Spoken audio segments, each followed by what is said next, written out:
오늘 본 말씀을 통해서 이 선택의 기준이라는 제목으로 하나님의 말씀을 증거하겠습니다. 예전에 나왔던 영화 가운데 이 관상이라고 하는 영화가 있었습니다. 거기 나오는 이 수양되고 나왔던 한 인물이 극중에 했던 대사인데요. 그 관상가가 하는 말이 내가 왕이 될 상인가?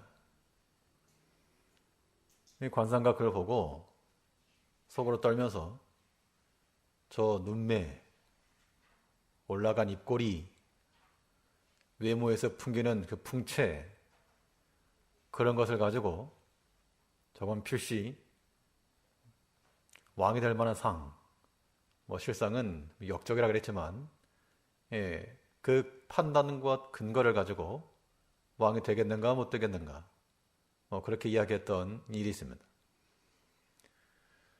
우리 믿음의 성도들의 삶에 있어서 우리가 무엇인가를 행할 때 그 근거가 무엇이고 판단의 기준이 무엇인지를 명확히 하는 사람과 그렇지 않은 사람은 이 과정과 결과에서 큰 차이를 나타냅니다.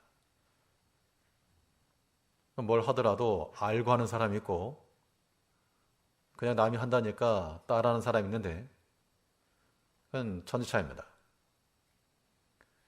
우리는 세상 일에 대해서도 알고 하고자 하는, 모르면 배우고 원리를 익히고 또 터득을 해서 그 행함에 있어서의 기준과 근거를 명확히 가지고 하는 것이 필요하고, 우리 신앙적 영역에 있어서도 우리가 왜 이러한 판단과 행실을 하는가, 그 선택의 기준이 우리 가운데 있어야 됩니다. 그러면 이 믿음의 삶 가운데 우리가 선택의 기준으로 삼을 만한 것이 무엇인가? 어떠한 지표들을 보고 이것이 바른 믿음 가운데 있는 것인가? 라고 우리가 판단하겠는가? 여러분, 본 말씀을 통해서 살펴보도록 하겠습니다. 첫 번째로, 우리가 바른 선택의 기준을 가지고 있는지를 알아보려면 이러한 질문을 던져보셔야 되는데, 이것이 하나님 마음에 합한 것인가? 이 질문에 대한 답변으로서 우리 행실의 근거를 삼아야 됩니다.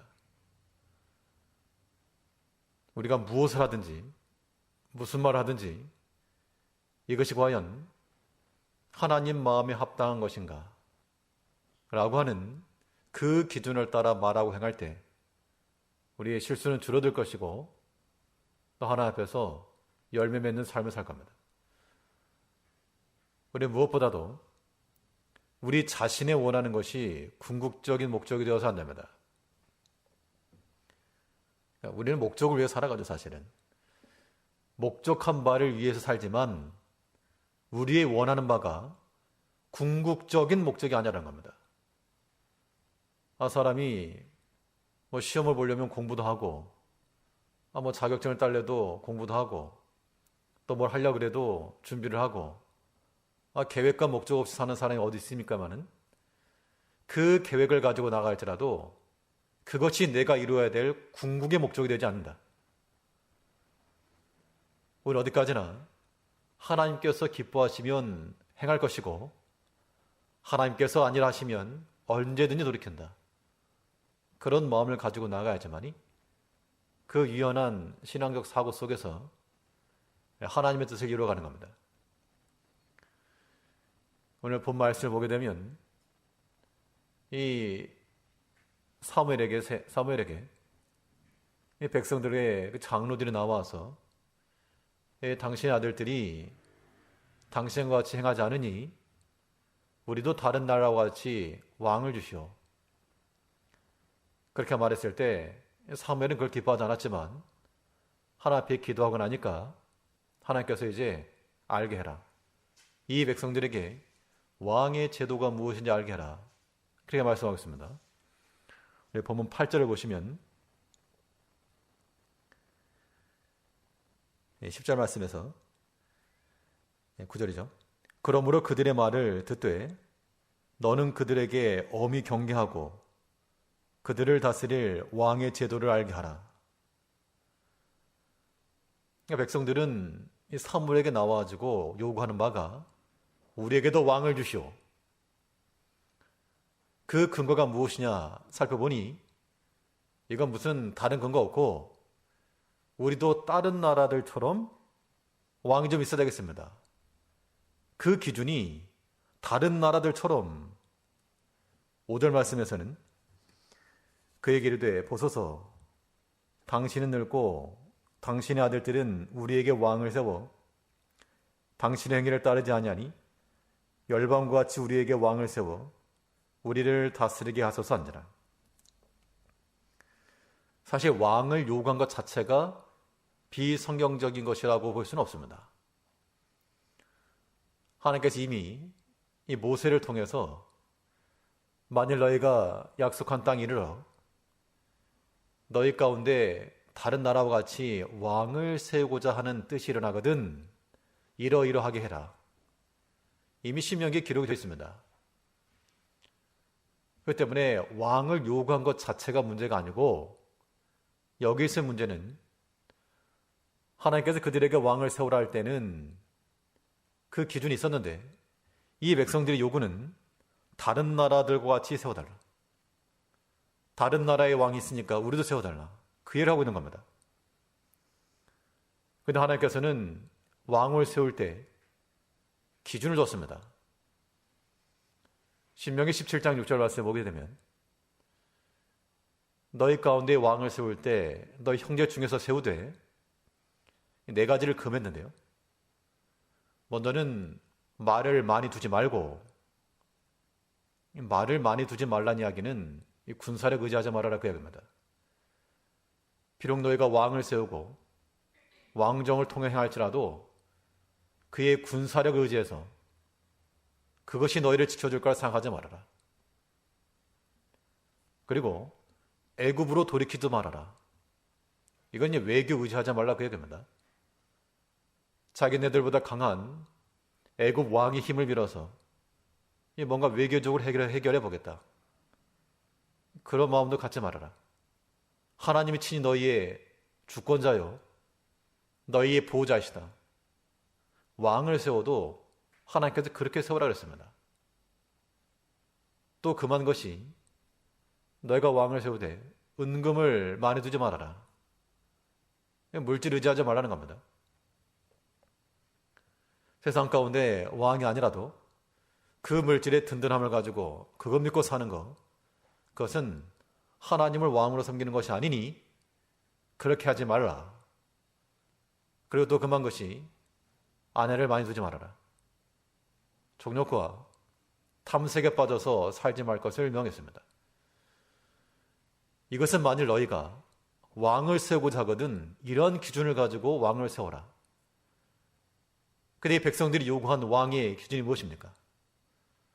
다른 나라와 같이 왕이 생겨서 그 왕으로 하여금 앞장서서 전진 앞으로 그 왕을 중심으로 똘똘 뭉쳐서 우리의 국력을 신장하고 말의 힘을 키우고 나가서 외적과 대적과 맞서 싸우는 그러한 실력자를 달라 그 이야기였습니다. 우리 20절 말씀을 보시면 우리도 열방과 같이 되어 우리 왕이 우리를 다스리며 우리 앞에 나가서 우리의 싸움을 싸워야 할 것이니다. 하나님께서는 분명 모세를 통해서 너희 가운데 왕을 세울 수 있다. 그러나 그가 왕이 될지라도 군사력 의지하지 말고 외교력 의지하지 말고 돈 의지하지 말고 또한 사람의 정력에 빠지지 말아라. 그런 기준을 가지고 세우라 하셨는데 이 백성들은 그냥 왕 세우는 것 자체가 궁극적인 목적이었습니다. 하나님의 뜻과는 어긋나더라도 우리에게도 왕이 있으리니 그가 우리를 지켜줄 왕이요, 전쟁의 수호자라. 이런 마음을 가지고 나갔기 때문에 그들의 판단이 잘못되었다는 겁니다. 우리가 하나님 말씀에 근거해서 무엇인가를 하더라도 이것을 우리가 자기를 위해서 이용해 먹을 때가 있습니다. 하나님 말씀이 분명히 명확한데 우리 이걸 참 머리가 좋아지고 살살 꼬아지고 살짝 바꿔가지고 나를 위한 말씀으로 만들어 놓는 그러한 어리석음의 지혜를 버려야 되겠습니다. 우리의 모든 선택의 기준은 이것이 하나님 마음에 과연 합당한가? 이러한 질문을 던지기 위해서 우리 자신의 목적을 이루는 것이 궁극적인 목적이 되지 않도록 우리 요구하는 것이 끝까지 관철되지 않으면 죽고 못 사는 그러한 마음은 버려야 됩니다. 그럼 어떤 마음을 가질 것인가? 하나님의 뜻이 이루어지는 것을 궁극적인 목적을 가지고 나아가야 됩니다. 이 백성들은 자기들을 지켜줄 왕을 찾았지만 정작 하나님께서는 자신의 뜻을 이루실 왕을 찾고 있었습니다. 그리고 만나서 참으로 기뻐하셨다. 사도행전에 보면 내가 이새의 아들 다윗을 만나니 내 마음에 합한 자라. 내가 그로 말미암아 내 뜻을 다 이루게 하리라. 다윗은 그가 왕이 되어서 내가 이 군사력과 외교력과 모든 경제력을 가지고 부강한 나라 만들겠다. 그런 공약을 내세운 게 아니고 하나님께서 세우신 그 자리를 지켜나가므로 하나님의 뜻을 온전히 다 이루고자 했다는 겁니다. 이제 우리의 모든 궁극적인 목적이라고 하는 것은 우리 자신의 뜻을 이루기 위해서 모든 걸 생각하는 거기에 있지 않고 도리어 나를 찾아 나를 들어 사용하실 하나님께 있어야 됩니다. 그러면 우리가 어떻게 되겠습니까? 하나님께서는 이새의 아들 다윗을 만나니 내 마음에 기뻐하는 자라. 하나님께서 만일 우리와 독대하신다고 가정을 하고 우리를 만나셨을 때 어떤 말씀을 하실까? 내가 아무개 목사를 만나니 참 마음에 기쁘다. 내가 아무개 이 직분자들을 만나니 참 내 마음이 흡족하다. 하나님께서 우리에게 그렇게 말씀해 주시면 참으로 더할래 없이 복될 것인데 그대 만일 그렇지 못하고 이 외식되고 거짓되고 자기 일에 앞장서는 그런 불충한 자라 그런 이야기를 듣는다 그러면 참 이건 슬픈 일이 될 겁니다.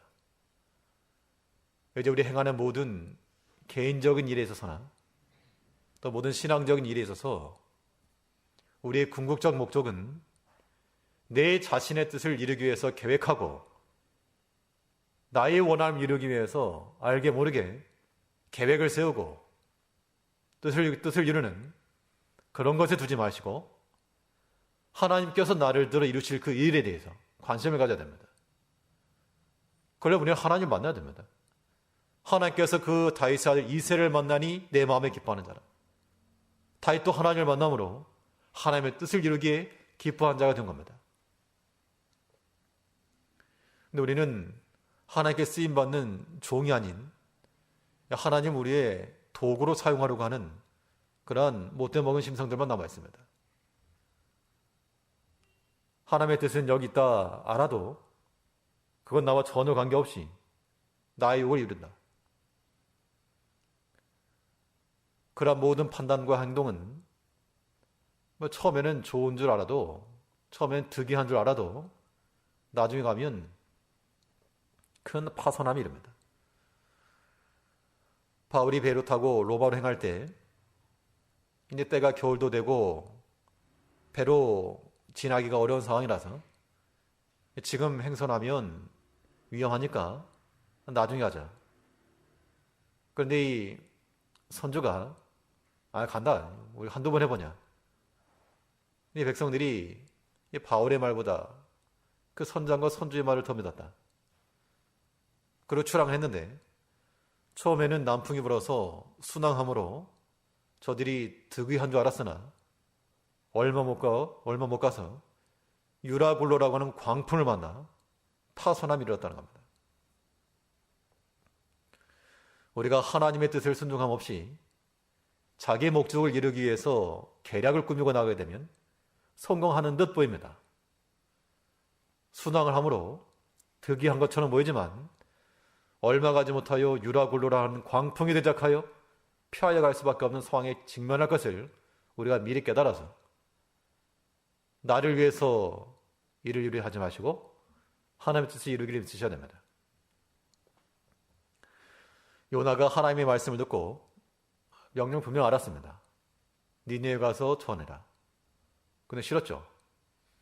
싫어서 도망치려고 가보니 마침 배도 있었고 뱃삭도 있었고 자리도 있었고 아주 그냥 득이한 줄 알고 내려갔지만 얼마 못 가서 풍랑이 일어나서 하나님의 뜻이 여기 있지 않가 나를 들어 던져라. 자기의 목적을 이루려 할 때는 하나님의 뜻은 불순종했는데 하나님의 뜻을 깨닫고 나니까 나를 집어 던져라. 그리스도의 표상의 모습을 보여주었습니다. 바울도 처음에는 이 그리스도를 믿는 백성들을 핍박을 하다가 살기가 득세하여서 나중에 그가 회심하고 난 다음에는 그가 그 자랑하던 모든 것들을 배설물로 여기고 주의 일에 온전히 쓰임받았다 하겠습니다. 우리의 모든 신앙의 삶이 우리 자신의 목적과 뜻을 이루는 것, 그렇게 해서 한평생 잘 살았다 말하는 게 아니고 하나님의 뜻을 다 이루는 하나님께서 우리를 만나심으로 그 마음에 기뻐하시고 내 뜻을 다 이루게 하시리라. 이러한 주의 종들이 되기를 우리가 힘써야 됩니다. 오늘 본문에 나오는 이 백성들은 자신들의 목적을 관철시키기 위해서 하나님이 두셨던 그 제한된 것까지 넘어서서 지키지 못하고 우리를 지켜줄 왕을 달라 지나갔는데 이제 우리는 우리의 목적이 아닌 하나님의 뜻과 그의 목적을 이루기 위해서 힘써 나가며 우리의 모든 생각과 사상을 검증해 나갈 수 있는 성도님들이 되셔야 되겠습니다.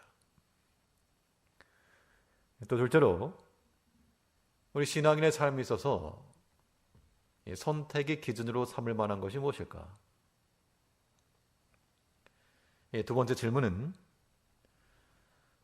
이것이 하나님의 능력을 의지한 것인가? 라고 하는 질문을 우리는 던져봐야 됩니다. 이 백성들이 나와서 왜 왕을 구했는지를 생각을 해봐야죠.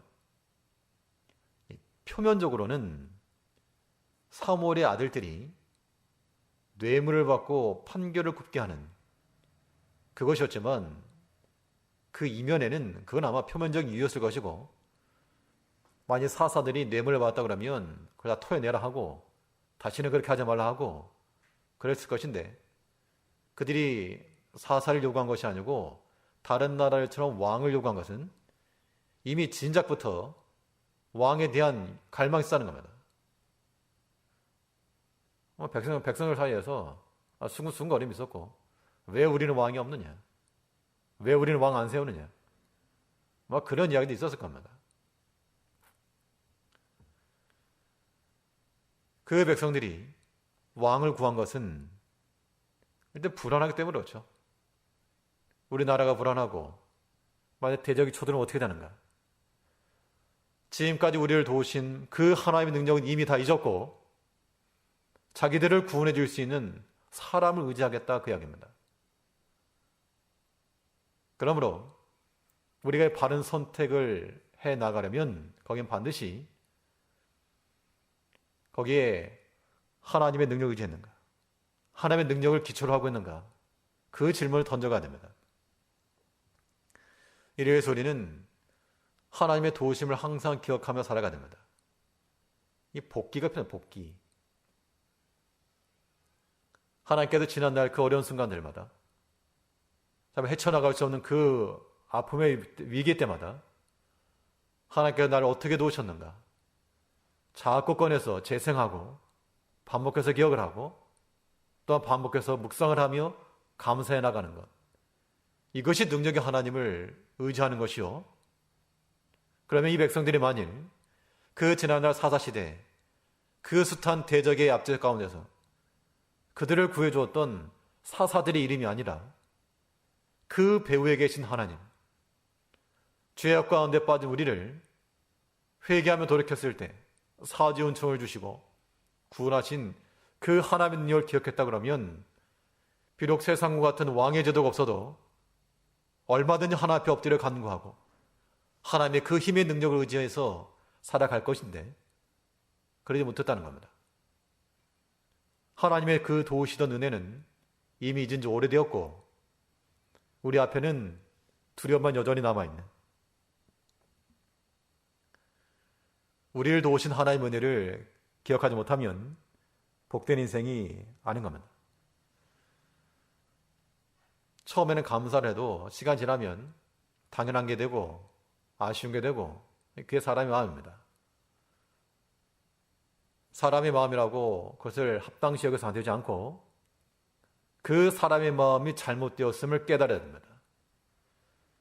처음에는 감사하고 그 다음에는 당연하고 그 다음에는 성에 차지 않는 이러한 생각 자체가 잘못되었다는 겁니다. 그렇게 되면 하나님 앞에 원망할 수밖에 없죠.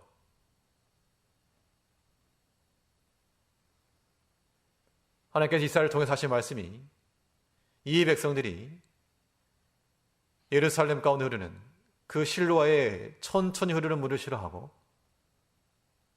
아람의 르신과 르말리아 아들들이 기뻐하니, 실로아의 물은 천천히 흘러가니까 보잘것없다. 그런데 옆 나라의 그 물들은 수량도 많고 우렁차고 깊이 지나가니까 그걸 더 즐거웠다는 겁니다. 하나님께서 우리에게 주신 그 작은 은혜들은 더 이상 감사를 못하고 당연하다는 그 생각조차도 못하며 그냥 부족한 것만 보인다는 겁니다. 그 마음은 우리 선택에 있어서 합당한 기준이 될 수가 없습니다. 이제 우리가 여러 가지 큰 어려움과 위기에 봉착했을지라도 그것을 타개하기 위해서 왕을 달라 사람의 생각과 인본주의에 가득한 것을 쌓으려 하지 마시고 그 중심 가운데 하나님의 도우심을 전절해서 지난날 나를 어떻게 도우셨는가 그 하나님의 은혜들을 기억하셔야죠. 이 백성들이 비록 왕을 세우지 않아도 하나님께서 친히 그들의 왕이 되어주시고 그들의 수호자가 되어주시고 그들의 보호자가 되어주시는데 왜 그것을 망각하였느냐? 어찌하여 기억하지 못하느냐?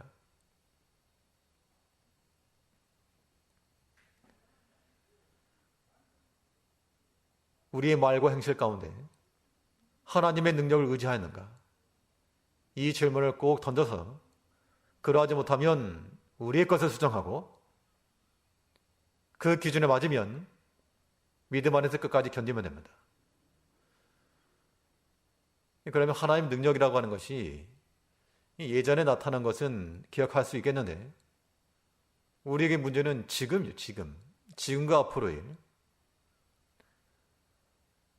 지금과 앞으로 일이 깝깝하기 때문에 사람의 생각을 쓰고 계획을 추구하는 겁니다.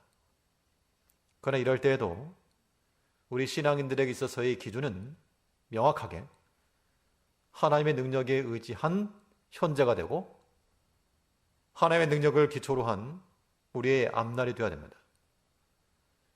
이 백성들이 지금까지 우리를 지켜주었던 하다못해 그 애굽의 종살이에서 나왔던 것만 생각해도 하나님을 의지하고 나왔을 것인데 그러지 못하니까 예전에 구하신 하나님은 기억을 했어도 지금과 장차 구하실 하나님을 몰랐다는 겁니다. 그러니까 우리는 어떻게 됩니까? 우리가 아는 하나님 어떤 하나님? 우리를 과거의 큰 환난에서 건지셨고 또한 지금도 건지시고 이후에라도 건지실 하나님을 우리는 믿어야 됩니다. 그것이 우리 신앙 고백인 거예요. 바울은 고린도후서 1장 10절에서 그가 이같이 큰 사망에서 우리를 건지셨고 또 건지시리라. 이후에라도 건지시기를 그를 의지하여 바랍니다. 이런 말씀들은 기도하실 때마다 이 마음속에 두시고 기도하십시오. 고린도후서 1장 10절에서 이 사망 같은 큰 환난에서, 이 큰 사망에서 우리를 건지셨고 건지시리라. 지금 건지신다는 겁니다. 이후에라도 건지시기를 그를 의지하여 바라노라. 지금 다들 듣고 계십니까? 우리가 사망과 같은 큰 환난 가운데 처했을 때 하나님께서 우리를 건지셨고 내가 감당할 수 없는 그 큰 일을 하나님께서 지금도 우리를 건지시고 이후에라도 그가 건지시기를 그를 의지하여 바라노라. 이런 믿음이 우리의 선택의 기준이 되고 판단의 준거가 될 때 우리가 믿음의 바른 길을 걸어가는 겁니다. 이 사무엘을 찾아 나와서 왕을 구했던 이 백성들은 하나님을 모르지 않았습니다. 또 백성의 대표들인 장로들이 왔기 때문에 그 누구보다 성경에 익숙하고 자기 민족의 역사를 잘 알고 하나님에 대해서 익히 들었던 알던 사람들이었습니다. 그런데 그들 가운데 누구 하나라도 하나님 우리의 보호자시니 우리가 이러한 요구를 구하지 말자 이렇게 말한 사람이 없고 앞장서 나가면서 우리를 보여줄 그래도 우리의 왕이 있어야 되겠다 그렇게 얘기했다는 겁니다. 보면 18절부터 다시 보시면요. 18절에서 그날에 너희가 너희 택한 왕을 인하여 부르짖되 그날에 여호와께서 너희에게 응답지 아니하시리라. 백성이 사무엘의 말 듣기를 거절하여 가로되 아니로소이다. 우리도 왕이 있어야 하리니 우리도 열방과 같이 되어 우리 왕이 우리를 다스리며 우리 앞에 나가서 우리의 싸움을 싸워야 할 것이니이다. 하나님의 말씀을 들어도 귀를 막았고 그래도 우리에게 왕이 있어야 되겠습니다. 우리를 구해줄 왕을 두어야 되겠습니다. 우리의 삶 가운데는 이러한 고집은 이제 뒤로 하고 하나님의 능력을 의지하였는가? 이 질문을 항상 던져서 지난날도 오셨고 지금도 건지시고 이후에라도 건지실 그 하나님 의지하며 나갈 수 있는 성도님들 되시길 바라겠습니다. 셋째로 이 우리 신앙인의 삶에 있어서 선택의 기준으로 삼을 만한 것이 무엇인가? 또 우리가 던져야 될 질문은 이것이 하나님 말씀에 근거한 것인가? 하나님 말씀에 근거한 것인가? 라고 하는 질문을 던져봐야 되겠습니다. 우리 하나님 말씀 듣는 것이 억지가 되면 참 피곤한 일이고요. 하나님 말씀 듣는 것이 즐거움이 되어야 됩니다. 하나님 말씀 듣는 것이 즐거움이 되고 또 그것을 즐겨 할 때 하나님께서 그를 복되게 하시는 겁니다. 그럼 듣는다라고 말할 때는 무슨 말을 들을 것인가? 내가 듣고 싶은 말 듣는 게 아닙니다. 하나님께서 내게 명하시는, 하나님께서 나에게 말씀하시는 그 음성을 들어야지 자기 듣고 싶은 말만 골라서 듣는, 취해서 선택하는, 내 마음에 부족하면 참 은혜롭다, 내 마음에 불쾌하면, 거북함이 들면 아예 기분 나쁘다, 그런 생각 자체가 하나님 말씀 듣는 것을 즐거워하지 않는 겁니다. 하나님에게 내 말을 강요하는 거죠. 오늘 본문에 보면 이 백성들이 와서 왕의 세움을 구하였을 때 이 사무엘을 통해서 왕의 제도 알게 하니까 백성들이 듣기 싫어했다 그랬죠. 우리 19절을 다시 보시면 백성이 사무엘의 말 듣기를 거절하여 가로되 아니로소이다. 우리도 우리 왕이 있어야 하리니. 하나님 말씀이고 뭐고 다 필요 없고 자기들 하고 싶은 거 해야 되겠다 그 이야기입니다. 이 오늘날 어린애들의 모습과 별반 다를 바 없어 보입니다. 하나님께서 이 선자를 통해서 내가 새벽부터 부르짖어도 부지런히 일렀어도 저들이 듣지 아니하였다. 하나님의 말씀 우리 가운데 들려줘도 오히려 귀를 닫아버리는 겁니다. 그 말씀을 하나님이 내게 하신 말씀이라고 받으면 그 말씀 듣고 깨달아서 깨달은 대로 순종하면 되는데 사람 말로 받거나 그냥 흘러 떠내려가는 말로 들으면 아무런 유익도 없는 겁니다. 그래서 우리의 모든 행함에 있어서 그 근거가 말씀에서 찾을 수 있는가? 하나님의 말씀이 나의 행실과 이 언어를 지지해 주는가? 그런 질문이 우리 가운데는 꼭 필요한 겁니다. 그냥 무조건 행동하는 게 아니고 판단하고 판별해보라. 이 사도들이 그랬죠. 이 바리새인들이 공개적으로 그들을 핍박을 하고 더 이상 이 도를 전하지 말라 했을 때 그들이 육체의 안위를 생각했다 그러면 안 하겠습니다. 그랬을 건데 우리가 사람 말 듣는 거하고 하나님의 말씀 듣는 거하고 어느 것이 옳은가 판단해보라. 그들이 비록 매를 많이 맞고 육신의 고난을 당했으나 그러나 하나님의 말씀을 버리지 않고 그 말씀을 즐거워하다가 그 말씀을 증거한 겁니다.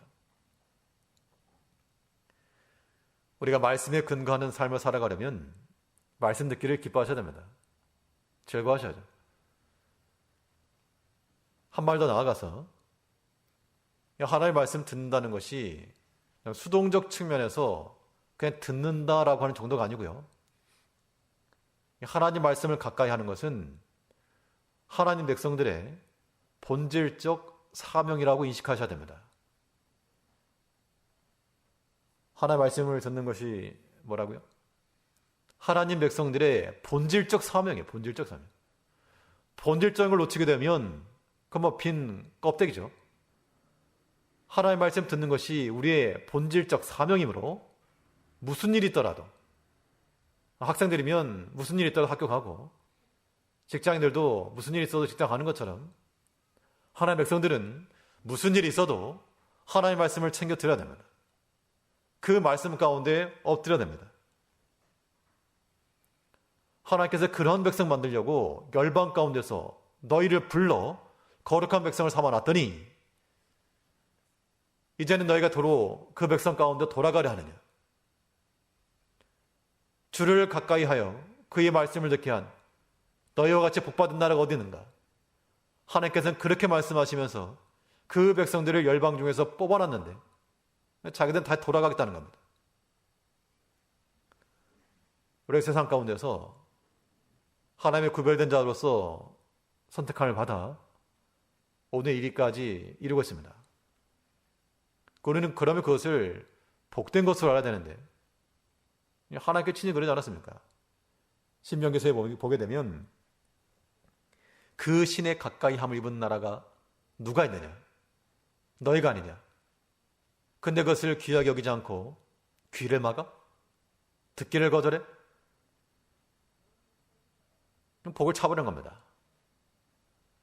하나님께서 우리에게 때로 세상 가운데서 구별하여 섞이지 아니하도록 해놓으셨는데 그게 복인데 우리는 그게 제한되고 올가미와 같이 싫다는 겁니다. 그래서 우리도 도로 돌아가겠다.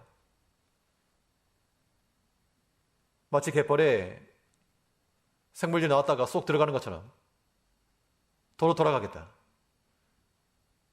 그런 마음을 가져도 되지 않습니다.